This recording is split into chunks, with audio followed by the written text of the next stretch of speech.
Hello guys, welcome back. ഇമേജസിനെ ഇതുപോലുള്ള videos ആക്കി മാറ്റിയാലോ? അതും ഇൻഷോട്ടിൽ. വാ, പറഞ്ഞു തരാം. ആദ്യം ഇൻഷോട്ട് ഓപ്പൺ ചെയ്ത് കൊളാഷിൽ സ്റ്റിച്ച് എന്ന ഓപ്ഷൻ സെലക്ട് ചെയ്യുക. ദെൻ വേണ്ട 4 ഫോട്ടോ സെലക്ട് ചെയ്ത് ഹൊറിസോണ്ടലായിട്ട് എക്സ്പോർട്ട് ചെയ്യും. ഇതേ പ്രോസസ്സ് ഒന്നും കൂടി ചെയ്ത് അങ്ങനെ 8 ഫോട്ടോവിൻ്റെ 2 കൊളാഷുകൾ തയ്യാറാക്കി വെക്കുക. ശേഷം ഇൻഷോട്ടിൽ വീഡിയോസിൽ ന്യൂ ടാബ് എടുത്ത് ബ്ലാക്ക് ബാക്ക്ഗ്രൗണ്ട് സെറ്റ് ചെയ്യുക.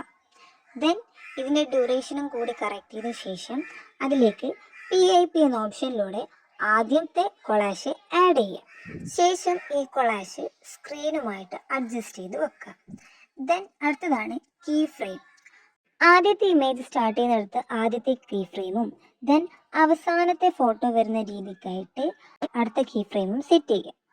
ദെൻ ഇതിലേക്ക് PIPയിലായിട്ട് നെക്സ്റ്റ് കൊളാഷ് തയ്യാറാക്കുകയും ദെൻ ആദ്യത്തെ കൊളാഷ് മൂവ് ചെയ്യുന്നതിനനുസരിച്ച് അടുത്ത കൊളാഷ് വരുന്ന രീതിയിലേക്ക് അതിനെ ചേഞ്ച് ചെയ്യുക. അതായത് കീ ഫ്രെയിം ആഡ് ചെയ്ത് കൊടുക്കുക. ഒരു കണ്ടിന്യൂവേഷൻ പോലെ ചെയ്യണം വേണമെങ്കിൽ എന്ത് ചെയ്യുക, ആദ്യത്തെ കൊളാഷ് കുറച്ചും കൂടി എക്സ്റ്റെൻഡ് ചെയ്ത് ഈ പറയുന്ന സെക്കൻഡ് കൊളാഷ് സ്റ്റാർട്ട് ചെയ്യുന്നത് മുതൽ കീ ഫ്രെയിം ഒന്നും കൂടി ആഡ് ചെയ്തുകൊണ്ട് പോവാം. ദെൻ ഫൈനൽ ലുക്ക് എന്ന് പറയുന്നത് ഇങ്ങനെയായിരിക്കും.